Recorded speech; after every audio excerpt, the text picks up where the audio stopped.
अस्सलाम वालेकुम स्टूडेंट्स। तो हम पार्ट 1 की फ़िज़िक्स पढ़ रहे हैं, जिसमें मैं आपको बोर्ड पैटर्न के मुताबिक बताती हूँ कौन सा बोर्ड में शॉर्ट के लिए आया हुआ है, कौन सा क्वेश्चन लॉन्ग के लिए आया हुआ है, कौन सा एमसीक्यूज़ के लिए आया हुआ है। तो आज का हमारा टॉपिक है डायमेंशन ऑफ फिज़िकल क्वांटिटीज़। तो पहले हम इसकी डेफिनेशन देख लेते हैं। डेफिनेशन ये है कि each base quantity is considered a dimension. जी, हर बेस क्वांटिटी जो है ना वो एक डायमेंशन कंसीडर की जाती है, ठीक है। डिनोटेड बाय स्पेसिफिक सिंबल, इसको एक स्पेसिफिक सिंबल से डिनोट करते हैं बेस क्वांटिटी को, और इसे स्क्वायर ब्रैकेट के अंदर लिखा जाता है।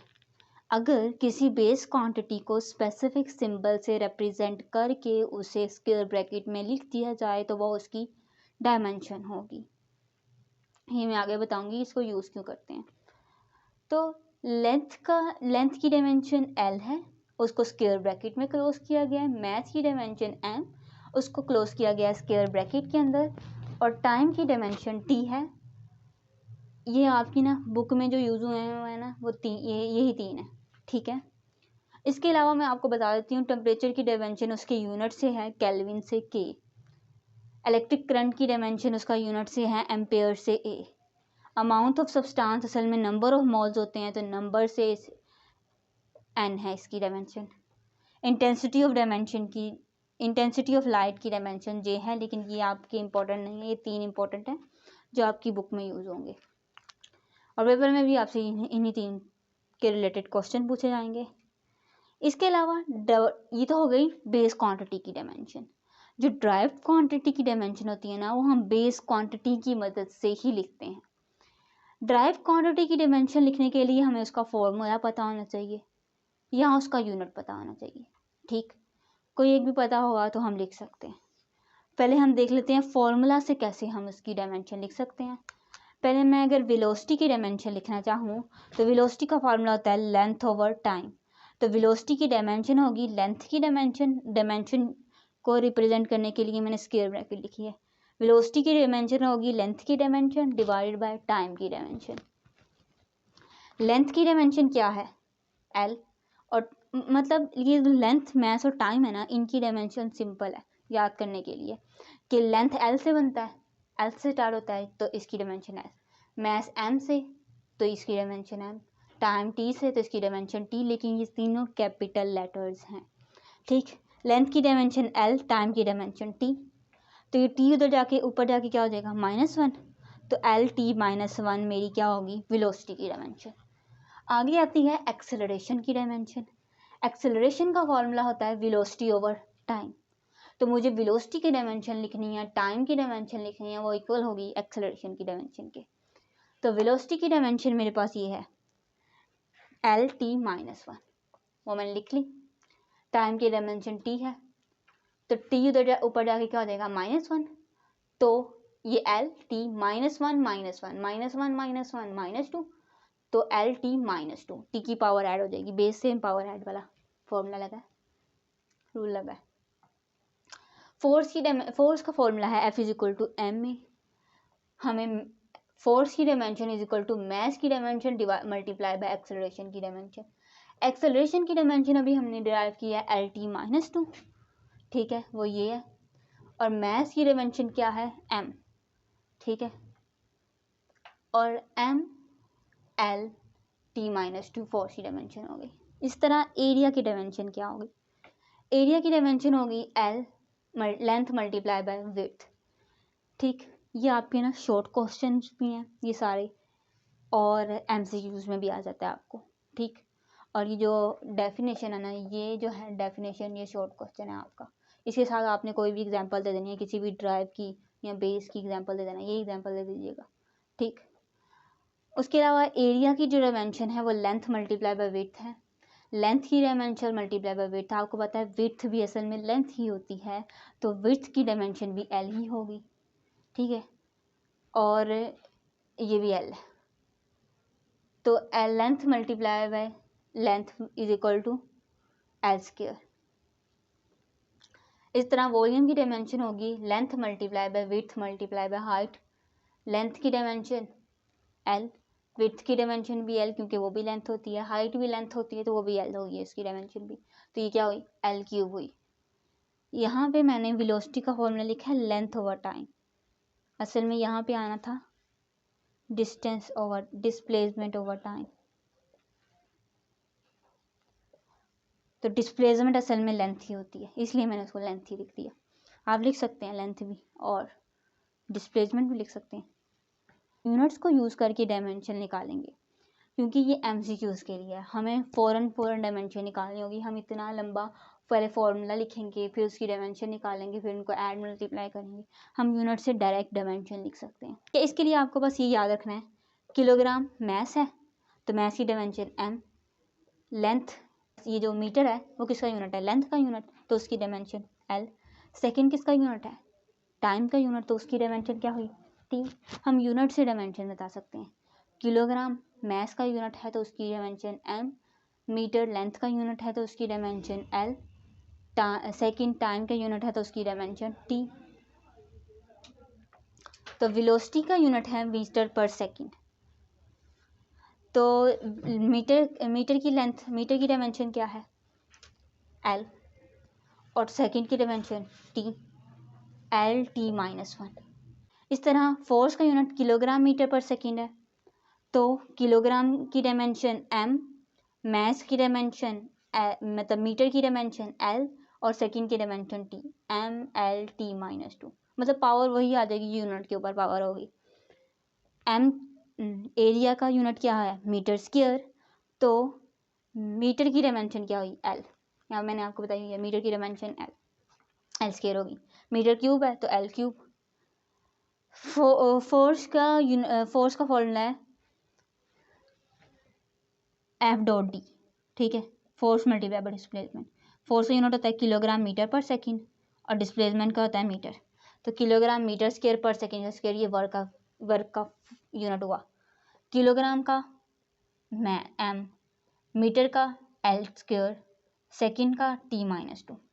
इस तरह पावर का है work done per unit time, work का यूनिट है किलोग्राम मीटर स्क्वायर पर सेकंड का स्क्वायर, टाइम का यूनिट सेकंड, तो ये सेकंड जब ऊपर जाएगा तो किलोग्राम मीटर स्क्वायर पर सेकंड की क्यूब। किलोग्राम का m, मीटर स्क्वायर का l स्क्वायर, टाइम का t माइनस 3।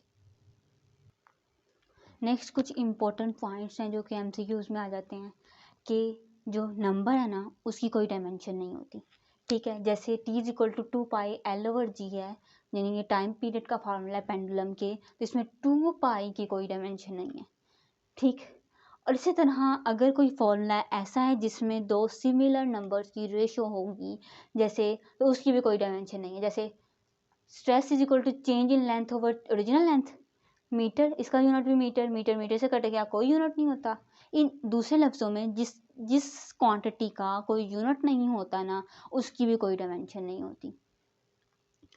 और ये क्वालिटेटिव एनालिसिस है, ये ना फिजिकल क्वांटिटी की क्वालिटेटिव नेचर को रिप्रेजेंट करती है। ये जो यूनिट होता है ना किलोग्राम, क्वांटिटेटिव नेचर होती है फिजिकल क्वांटिटी की यूनिट, और ये क्वालिटेटिव नेचर है। अच्छा, इसके यूजेस क्या हैं कि ये हम correctness of formula of equation, हम किसी इक्वेशन या फॉर्मूला की करेक्टनेस चेक करते हैं इसके ज़रिए, वो हम आगे चेक करेंगे। मैं आगे एग्जांपल भी करवाऊंगी किस तरह हम किसी इक्वेशन या फॉर्मूला की करेक्टनेस चेक कर सकते हैं। इसके ज़रिए we can drive the possible formula of any physical quantity. हमारे पास एक कोई भी फिजिकल क्वांटिटी है, जैसे ग्रेविटेशनल फोर्स है, ठीक है, इसका फॉर्मूला ड्राइव करना है, ठीक है। टाइम पीरियड ऑफ पेंडुलम है, टाइम पीरियड का फॉर्मूला ड्राइव करना है, तो ये हम ड्राइव कर सकते हैं। सॉरी, अंडर रूट आता है यहाँ पे, ठीक है, तो हम ड्राइव कर सकते हैं ये बाय गेसिंग various factors on which physical quantity depend. लेकिन हमें ये गेस करना पड़ेगा कि किस किस पे ये टाइम पीरियड डिपेंड करता है, यानी पेंडुलम का टाइम पीरियड पेंडुलम की लेंथ पे डिपेंड करता है, पेंडुलम का टाइम पीरियड जी की वैल्यू पे डिपेंड करता है। तो इसके ज़रिए ये हम गेस करके ना हम फॉर्मूला भी ड्राइव कर सकते हैं डायमेंशनल एनालिसिस को यूज़ करके। ये इसके दो यूजेस हैं, एग्जाम्पल्स है ना बुक में, वो शॉर्ट क्वेश्चन में आई हुई हैं बोर्ड के, इसलिए मैं वो करवा रही हूँ। V is equal to F L over M, ये जो है ये हमें फॉर्मूला दिया गया, हमने इसकी करेक्टनेस चेक करनी है। ठीक है, करेक्टनेस चेक करने का तरीका ये होता है कि आपने लेफ्ट हैंड साइड की डायमेंशन को राइट हैंड साइड की डायमेंशन से मैच करना होता है। लेफ्ट हैंड साइड में वेलोसिटी है, वेलोसिटी की डायमेंशन है एल टी माइनस वन। ठीक, वो हमें पता है कैसे। वेलोसिटी का formula metre per second, metre की डायमेंशन एल, सेकेंड की डायमेंशन टी माइनस वन, तो हमें पता लग गई वेलोसिटी की dimension L T minus one हुई। राइट हैंड साइड पे हमारे पास है फोर्स, लेंथ और mass, F L M minus one. ठीक, ये एम को मैं ऊपर ले गई और इसकी होल की पावर क्या है 1/2। और अब मेरे पास फोर्स का यूनिट क्या है, किलोग्राम मीटर पर सेकेंड का स्क्वायर।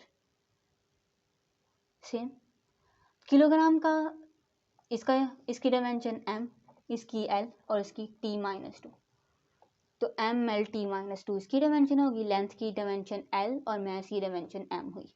ठीक हो गया, और की पावर 1/2 वैसे ही रही। एम, ये एम माइनस वन का है और ये एम इस एम से कट जाएगा। आगे क्या बचा, दो लेंथ है तो लेंथ का स्क्वायर हो गया और टी माइनस टू आ गया। अब इन दोनों का स्क्वायर कॉमन लेंगे तो ये स्क्वायर 1/2 से कट जाएगा, इस 1/2 की पावर से स्क्वायर कट जाएगा, तो एल टी माइनस वन हमारा लेफ्ट हैंड साइड की dimension L T minus one, right hand side की dimension L T minus one, left hand side right hand side के इक्वल है। इसका मतलब ये इक्वेशन करेक्ट है। इस तरह ये मैंने आपको पहला करके दिखाया। दूसरे की भी एग्जांपल दी गई है लेकिन वो बहुत लंबी है और वो आपके आई भी नहीं हुई बोर्ड में, इसलिए करने की ज़रूरत नहीं है। उसके अलावा शॉर्ट क्वेश्चन में ये आया हुआ है, एक और एग्जांपल है कि हमारे पास फोर्स है 6 पाई म्यू, म्यू विस्कोसिटी को कहते हैं, विस्कोसिटी को कहते हैं। तो फोर्स है 6 pi mu V multiply by R. 6 pi की तो कोई डायमेंशन नहीं होती, इसको निकाल देंगे तो फिर एफ म्यू आर वी। ठीक है, अब म्यू मतलब म्यू की डायमेंशन निकालनी है तो एफ और आर वी डिवाइड कर देंगे। ठीक है, एफ की फोर्स है, फोर्स की डायमेंशन क्या है मैंने अभी बताई है, M L T minus two. R क्या है, रेडियस, रेडियस लेंथ होता है तो लेंथ की dimension L T minus one. ठीक है, तो अब ये देखें, ये लेंथ इस लेंथ से कट जाएगी, ये टी माइनस वन, ऊपर टी माइनस टू है, नीचे टी माइनस टू है, नीचे टी माइनस वन है। माइनस वन इसकी एक पावर से कट जाएगा, ऊपर मेरे पास टी माइनस वन बचेगा, ऊपर मेरे पास एम भी बचा, नीचे मेरे पास एल बचा जो कि ऊपर जाके माइनस वन हो गया। ठीक, ये लेंथ उधर जाके माइनस वन हो गई, तो मेरे पास क्या आया, M L minus one T minus one. ये मेरे पास विस्कोसिटी का क्या आ गई, डायमेंशन आ गई। अब विस्कोसिटी की डायमेंशन जो है ना, ये एमसीक्यूज में आपके पूछी गई हुई है, बोर्ड का एमसीक्यूज है, इंपॉर्टेंट आया हुआ है। इसके अलावा इसका यूनिट भी आया हुआ है, ये तो आपने 6 चैप्टर में इस टर्म को जाके पढ़ना है। टर्म होती क्या है, विस्कोसिटी। मैस का एम का किलोग्राम, एल का एम माइनस वन, टी का सेकेंड। ठीक है, पावर वही होंगी जो ऊपर आएंगी, तो मैस का किलोग्राम हुआ, एल की जगह क्या आ गया, मीटर लेंथ है साथ में माइनस वन, और टी की जगह क्या आ गया, सेकेंड साथ में माइनस वन। तो हमने डायमेंशन से यूनिट लिख लिया। जिस तरह यूनिट से डायमेंशन लिख सकते हैं इस तरह डायमेंशन से यूनिट भी लिख सकते हैं हम।